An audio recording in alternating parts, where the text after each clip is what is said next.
So I'm here in France at Templars Cider farm. I've just got up and I've made a new friend.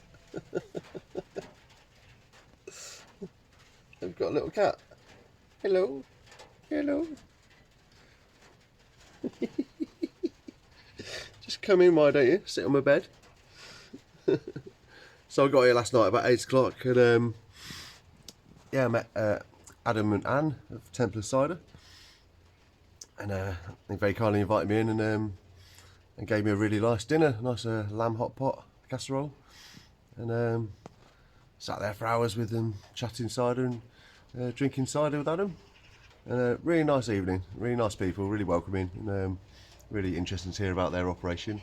I think they've nipped out this morning, but yeah, hopefully I'll be able to show you around around the orchards and give you a bit of a tour of this place. I mean, I've not had a tour yet.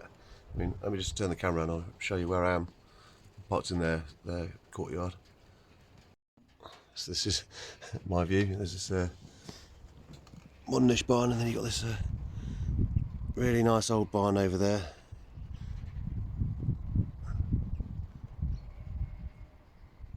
It started raining a little bit, but it's not too bad. And then this is where they live. This property over here. Nice big property. The people they got it from, it'd been in the family for 300 years. But yeah, well, a nice spot. It was a bit dark by the time I got here, so I didn't really know what the geography's like, the terrain. Quite hilly though by the looks of it. Well, felt hilly, there's a few hills as I was driving around. And there's a few apple trees here. But yeah, it'd be nice to see how many trees they've got and hear a little bit more about it, so hopefully I'll get to show you that in a bit.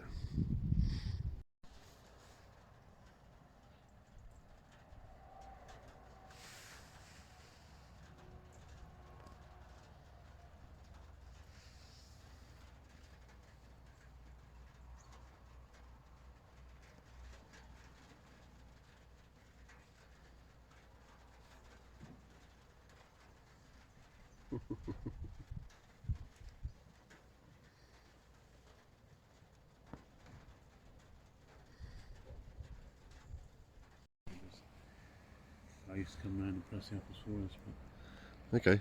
it worked out quite expensive. For 10 tons of apples, it was about 600 euros. So we worked out it was better to buy them. Right, okay. It's quite a big old thing, isn't it? Yeah, no, it's very good. So you build the cheese up in one side. In this one. Oh, and that one, okay.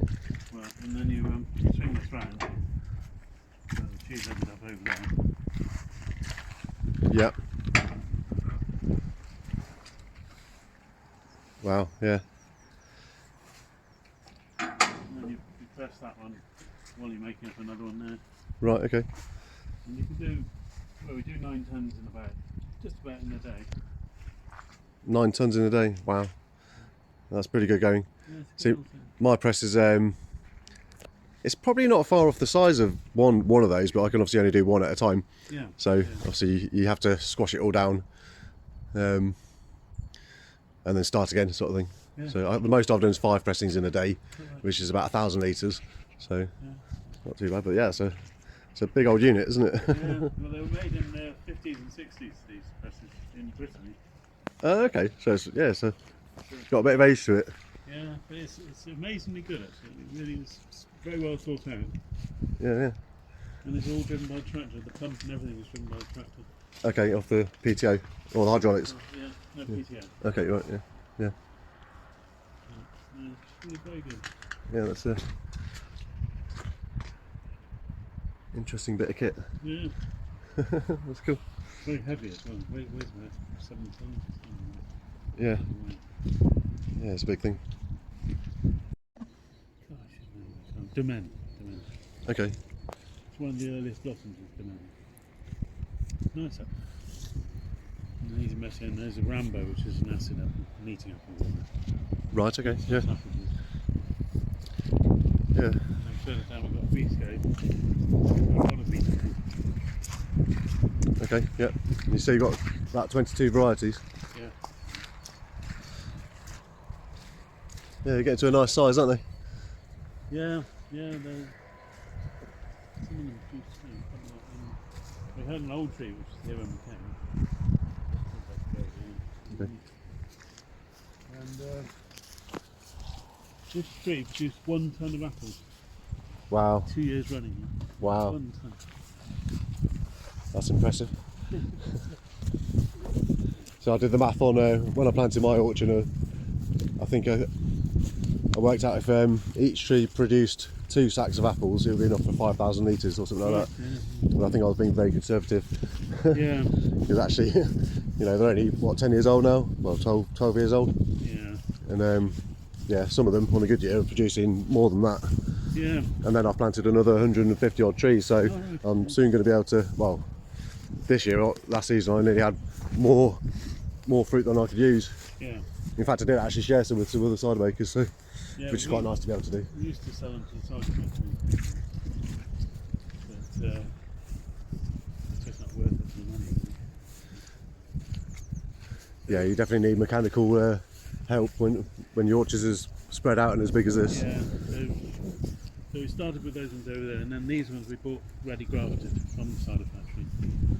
Okay, right. This was the following year. There's 250 difference lower than here. Standard. And do you have pear trees as well? Yeah. Well, that's Is this a pear tree? Yeah. we used to have, that was a really good one. This one. It died, and that one's more or less dead. This? Yeah. That was a pear tree? Yeah. That's huge. Yeah. That must have been like a couple hundred years old? Oh yeah. Wow. We did have quite a lot more, but when we had this big storm in 2000, most of them blew down, because the problem was Wow, okay. the ground was like it is now, sodden, Yeah, and then the wind came along. Of course they're tall, so the wind just took them down. okay. I've had quite a few trees fall over this year as well. Partly because of the weight of the fruit and because it's been so wet. Yeah. We've had a few branches breaking off, and a few old ones blew down.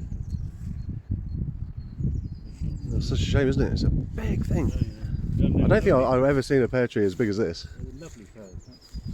Yeah. But yeah, it's got to be at least a couple hundred years old, that, isn't it? Yeah. Absolutely huge. I suppose that must have been a grafting. Yeah. I have seen a pear tree in an orchard once. It had hawthorn growing out the base, and apparently you can graft pear onto hawthorn. So they used the hawthorn as the rootstock, which is interesting. Yeah.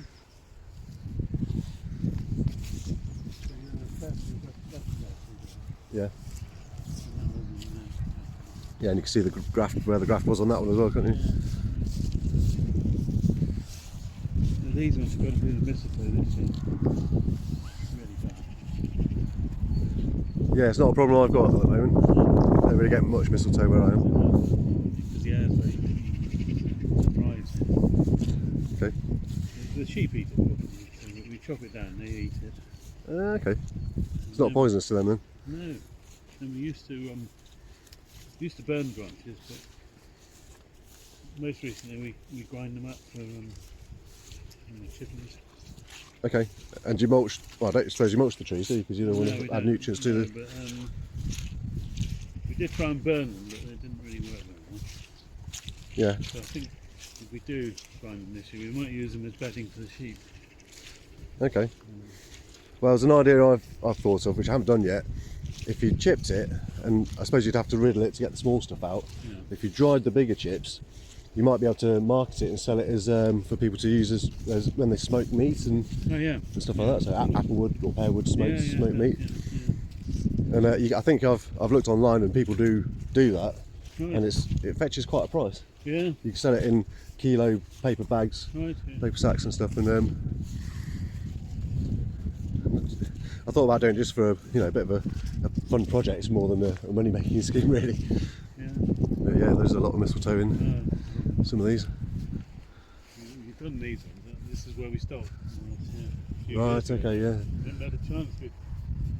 We've had these early orders of cider in January and February, which is when we usually prune a tree. So we couldn't do trees. Right. Okay. Yeah. It's nice to have early orders, but it does kind of stop you doing the pruning, unfortunately. I bet this looks beautiful in the spring. Yes, yeah, the bees, the wild bees. Yeah. Absolutely amazing. Yeah. I've got Yeah, from nowhere. I do have a variety which is an ornamental cherry apple, and it has pink flowers. Yes. And the bees, that's quite an early one. It flowers really well, usually, and it absolutely swarms with bees. See, she's got two little still there. So one of them was dead, but head just popped up. So the lamb we had last night was from your own sheep? Yes, yes. Yeah, it was nice. Really tasty. We sell them, because they're in, what do you call it, organic. Yeah. They sell for quite a good price. Okay. Oh really? Yeah. Normally they're born now, and it's often when it's really cold. They seem to wait till it's bloody freezing and then... Yeah, it doesn't seem like the best time, does it? But these must be only, what, a few days old? Oh, yeah. If that? If that, yeah. Oh, cute. They're good mums, actually. They look after them. She's typical Rouge de l'Ouest, slightly red head. Yeah, she's got a bit of a pink head. Yeah. It's what they're called? Rouge de l'Ouest. Rouge de l'Ouest. It's a very rustic sheep, you know, they stay outside all year. Right, okay. And the meat's good. And so they're good mothers, and the important thing for us, because they lamb on their own, I don't help them unless they're in trouble. Yeah. The head is small, so the head comes out easily. Okay.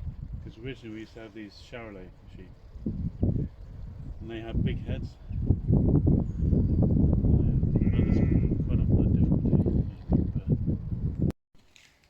Well, some big tanks here. Yeah, big ones, big like guns. housing, Yeah. 3,000, 2,000 litres. Okay. Wow. You wouldn't want to fall in one of these? Eh? You wouldn't want to fall in one? You'd have to drink your way out.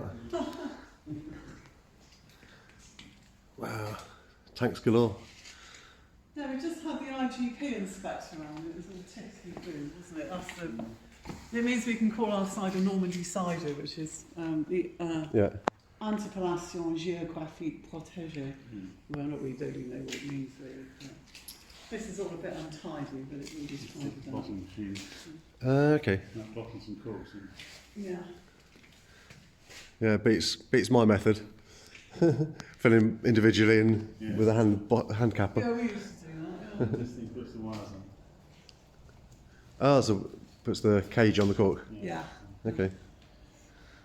Wow. Yeah, I suppose if I had bigger tanks, I'd get more cider in my barn. Yeah, well I find these fiberglass ones very good. For the keeving, you can see the keeve. Yeah, because they're translucent. Yeah, See it, exactly. This one's peeling. Yeah, look at that. Yeah. This is a Chapeau Brun Yeah, yeah. on the top here. Okay. You know, it's black, it means it's clear. Okay. But Adam's mental about hygiene. You know, after he empties a tank, he sort of spray hoses it down and clean. He's mental and all the fittings as well. Yeah, yeah. So, Yeah, it's important to keep on top of that, isn't it? yeah, no, he's really like, you know. And he's always washing down and everything. So. Yeah. Well, you are. I mean, you're mental about hygiene, aren't you? Because he always has. Well, that's a lot of people don't realise in cider making and brewing beer as well is how much cleaning is involved. Oh yeah, because it's not very strong in alcohol. Wine you can get away with it more because it's strong in alcohol, but you can't with cider. You've got to be really, like, you know, vigilant. Yeah. Brilliant. There's no horse left though. So these are all your fantastic products. Yeah. Okay, there's lots of things I haven't actually seen before because Two of them. They don't keep very well in here, of course, for some reason. I don't know why, but here's the fine Calvados. Well, thanks very much for showing me around. I'm going to put my phone down and choose myself a couple of bottles with your advice and something to take away with me. Right. Well, I'm back on the road again after my visit to Templars Cider. Really enjoyed it. What a lovely place. really nice exploring the orchards, and yeah, it'd be great to go back in the spring sometime and see it all in blossom. But anyway, it's time for the next next part of my adventure. So I'm driving over to see my brother in Brittany. It's going to take a good 3 hours or so, I think, but I'm going to stop somewhere en route. There's a prehistoric site, a dolmen, which I'd quite like to see, called Les Roche aux Fées, the Rock of the Fairies, or La Roche aux Fées. So yeah, we shall go and have a look at that. Give me a couple of hours and I'll be there. See you in a bit.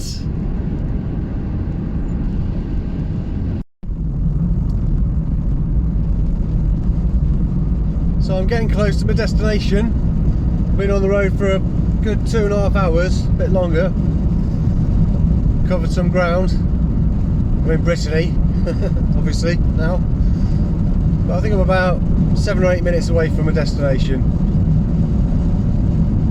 I'll show you a bit of the countryside. Nice quiet little lanes here. Nice straight road this. Maybe it's an old Roman road. It's a bit of a grey old day, but the rain's held off, so that's okay. I didn't really enjoy driving around Rouen last night on the way to Templars Cider in the rain, in the dark, quite busy traffic, and I only made one wrong turn. So I'm quite thankful for the old sat-nav, very useful. So yeah, we're approaching the destination, so it won't be long. In fact, I'm going to keep filming now because there's an interesting, what looks like a church on the left hand side coming up. In 600 metres, turn right onto Rue du Boulevard, D48. The sat-nav lady's French accent is worse than mine.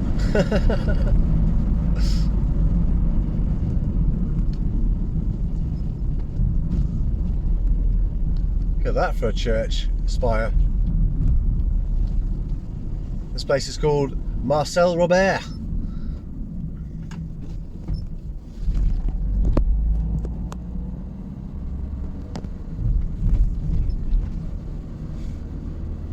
Take the next right onto Rue du Boulevard, D48. Yes, thank you. Yeah, they're quite big structures, some of the churches in France.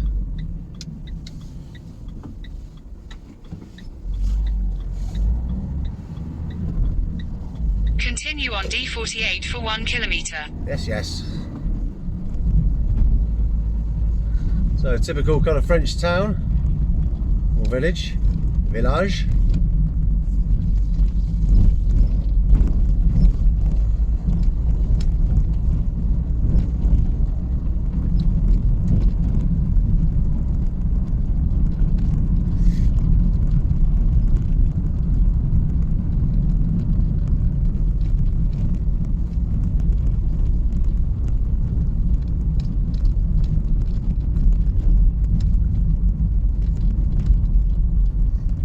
Yeah, these speed bumps are quite savage. You really got to slow down for them.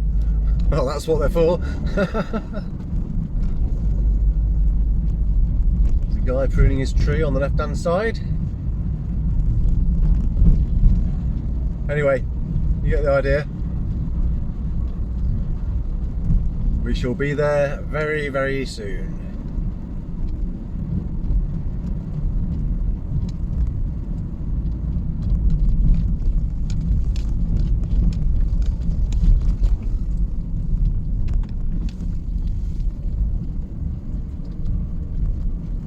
In 300 metres, turn left onto Rue de Retière, D107. Oh, we're about to go over the river. It's quite a big river, this.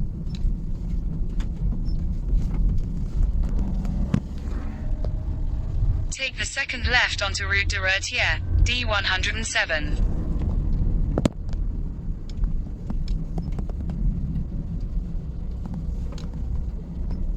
Continue Continue on D107 for 800 meters.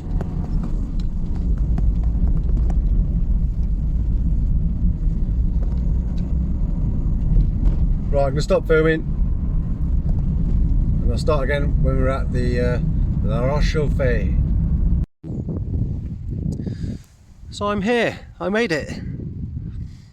Some nice interpretation boards here, some nice illustrations. The monument itself is over there. Have a walk around. So there's a little visitor centre as well, it's not open now.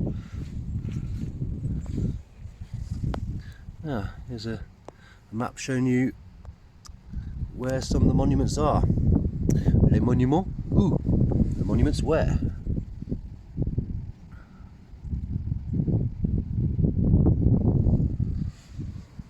Lovely illustrations.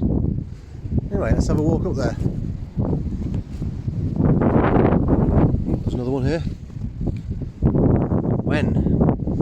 So they date back to the Neolithic, around 5000 to 2500 BC. And the key period is marked by profound changes, the appearance of agriculture, accompanied with widespread animal rearing and constructing colossal architecture. The Megaliths, like that we are about to go and see. I do like these illustrations. Oh, there's a button I can press, wonder if it works. Nope. Looks a bit like me, that one.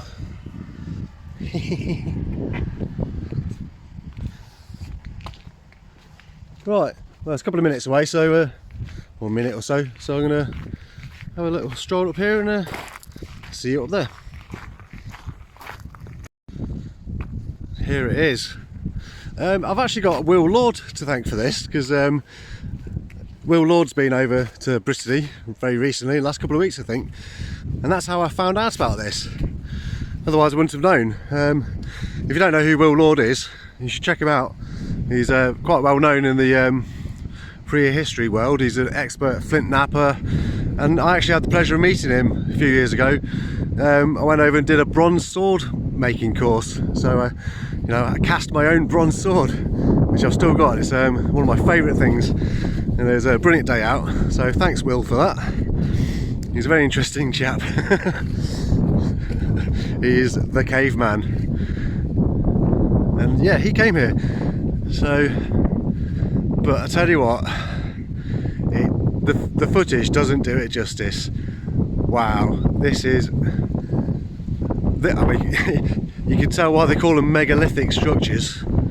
Look at this, it is huge. Oh, I should have brought a tripod, I could have stood next to it. You get a sort of better impression of how big this thing is. This is super cool.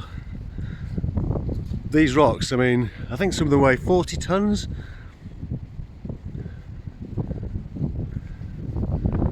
There's a nice old oak here as well.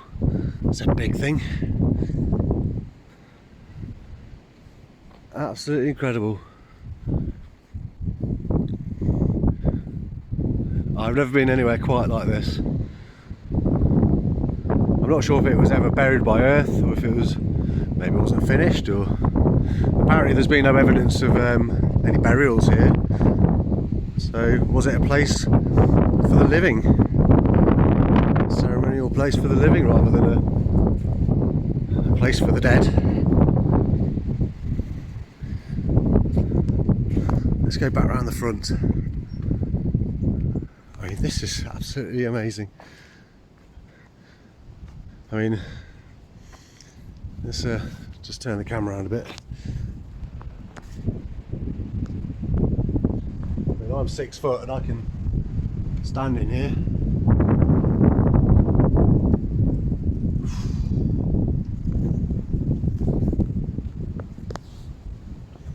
I suppose we ought to go in through the main entrance.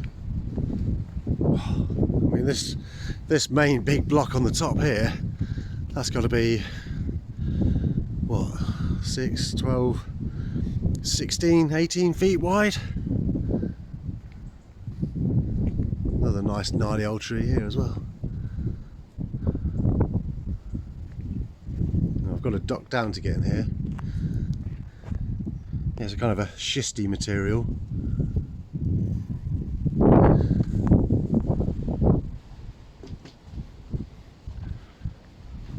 Wow.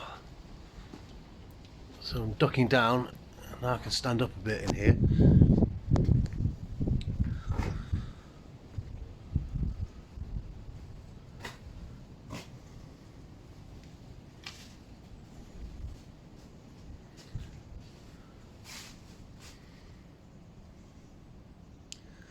I wouldn't have thought that's ancient. Someone carving into the rocks.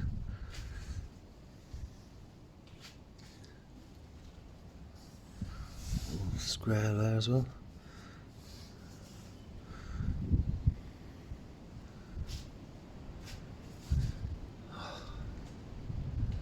Absolutely incredible.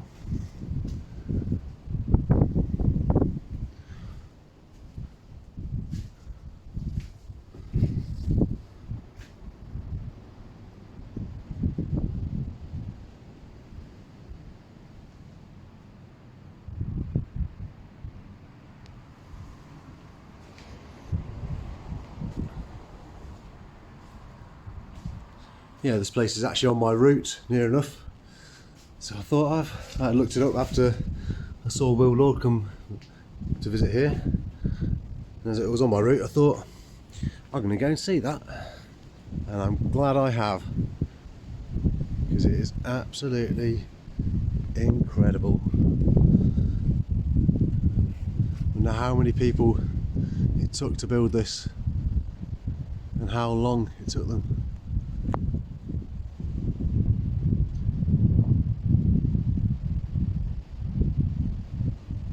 I'm super impressed, as you can probably tell. I bet the fields around here are full of flint, works flint. But as I don't have permission, and it looks like there's crops growing on most of the fields, I don't think I should be looking for any.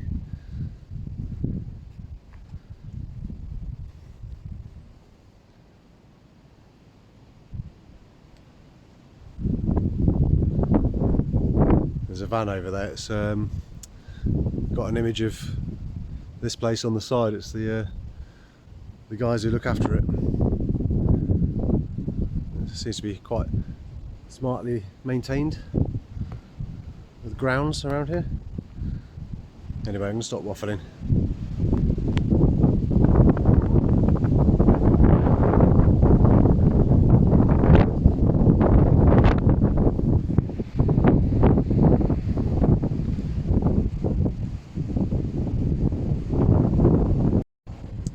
Well, that was super cool. Really pleased I stopped by here, but it's time to carry on with my journey. This was a quick flyby. So next, over to Nozay to visit my brother and Katia and Zoe, my family of Français. So I have arrived in Nozay. I've had to park up the road. Don't think my brother will be back from work yet, but I should think Katia will be home.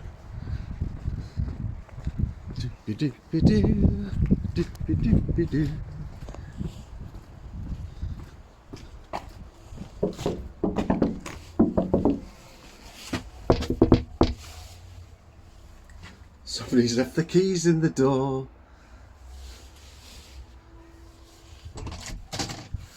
So I think I'll just walk in.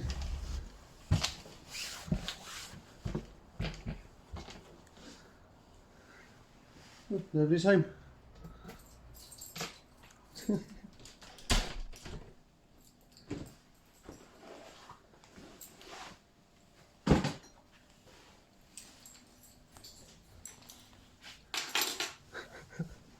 There's nobody here.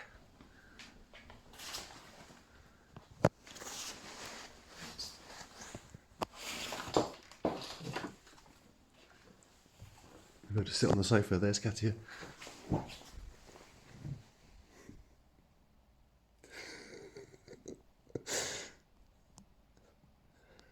I'm not even sure she's seen me.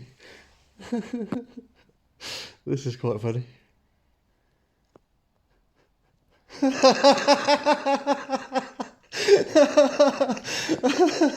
Then she saw me. Did you see that jump?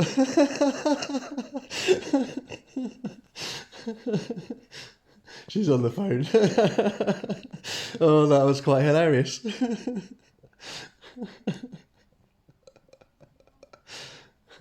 Well, anyway.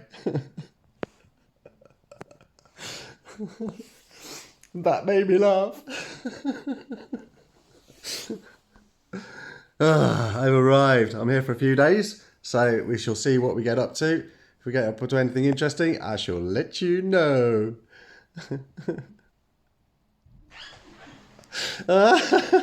You silly sausage. Left your keys in the door. Allez? Yeah. Ah merde. Ah oui. Shit. Bonjour. Bonjour. Ça va? Oui. Are you here for a while? About half an hour. No, I've been sat here watching you for about half an hour. No, I just got here. I literally just sat down. You looked at me, and then you looked away, and then you looked at me again, and went, oh! Ah, cool. Well, I'm just out for a walk. It's the next day. We had a fun evening last night. Good catch up with my brother and that, and co, I should say. Drank a few ciders and tucked into the old Calvados that I bought from Templars. Very nice. And yeah, my brother's at work today. I thought I'd just take myself for a nice walk. It's a bit grey, but it's not cold. It's fairly warm. I'm walking down to the lakes, so I'll show you what it's like down there once I get there. And incidentally, this wall I'm walking next to in the summer is absolutely writhing with lizards. I can't imagine there being any out in mid to late January. Would be nice to show you a bit of wildlife. If I see anything, I'll try and film it. So I'm down at the lake, and there's a tele-ski thing here. There's also a nice little restaurant, bar there as well. It's quite a nice place in the summer, lots of people here. It's a nice little lake to have a walk around. But yeah, the tele-ski, it's like wakeboarding, but you get pulled around on the by the cables, and you go all around the edge. And they have some of these things out sometimes, so if you're good, you can use these as jumps and stuff. It's good fun. I've had a go once. Took a little while to get used to it, and not fall off. It's fantastic exercise. I think me, Chris and Katia did it a few years ago, and the next day we struggled, like lifting our arms up and taking your jumper off and things like this, because we were just so worn out. But great fun. Nice little spot. There's a big wood mill over there as well. Not sure if you can hear it, but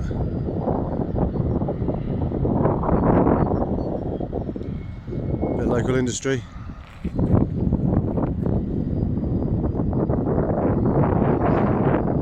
Yeah, nice place in the summer. Well, I'm a few kilometres out of the village now. The tarmac's run out, and we're now on this gravel drive, but oh, it's really nice, peaceful. There's hardly any wind.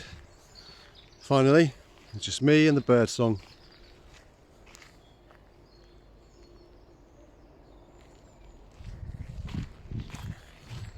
Nice to stretch the old legs after all the driving I've been doing the last few days. Yeah, nice to get out and stretch my legs.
just seen like a massive water rat type thing.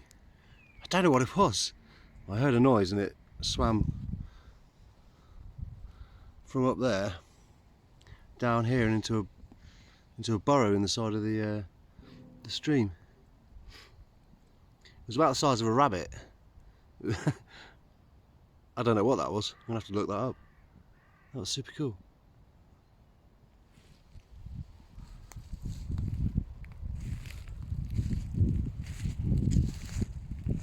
See, the water's, well, you probably can't see, the water's slightly muddied. Came out somewhere around there, went down 5 metres and into the bank. Crazy. Now who would live in a house like this? Oui, monsieur. Super ambiance.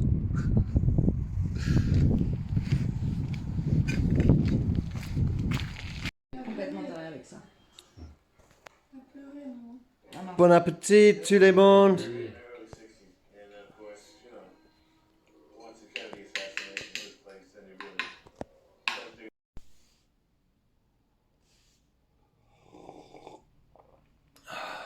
Oh, hello. Just having a coffee and a pan of chocolat. Yum, yum, yum. So, yeah, I think I'm going to end this video here, this episode. Been doing a bit of planning, so there's some exciting things to go and see. I've been here for a couple of days now. Probably going to stay here for a couple more days. Enjoy the luxury of living in a house, eating nice home-cooked food. Cheers, Brian, Katia. And a bed, of course, because I'm going to be in the van once I leave here, pretty much for the next few weeks. Well, I might find a hostel here and there, or a campsite. But yeah, I'm going to go down to the Dordogne, I think. There's some cave sites there. I did want to visit Lascaux, which is the famous prehistoric painted caves, or caves with the cave paintings. But it's not open this time of year, so there's lots of other caves there, which will be open, I think.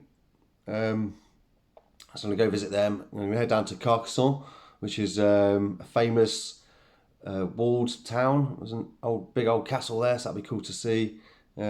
See what else I can find en route down to Spain. So yeah, stay tuned, and if you've enjoyed this video so far, please consider liking and subscribing, and so you can stay up to date with my little travel. So yeah, thanks again. See you on the next one. Ciao for now.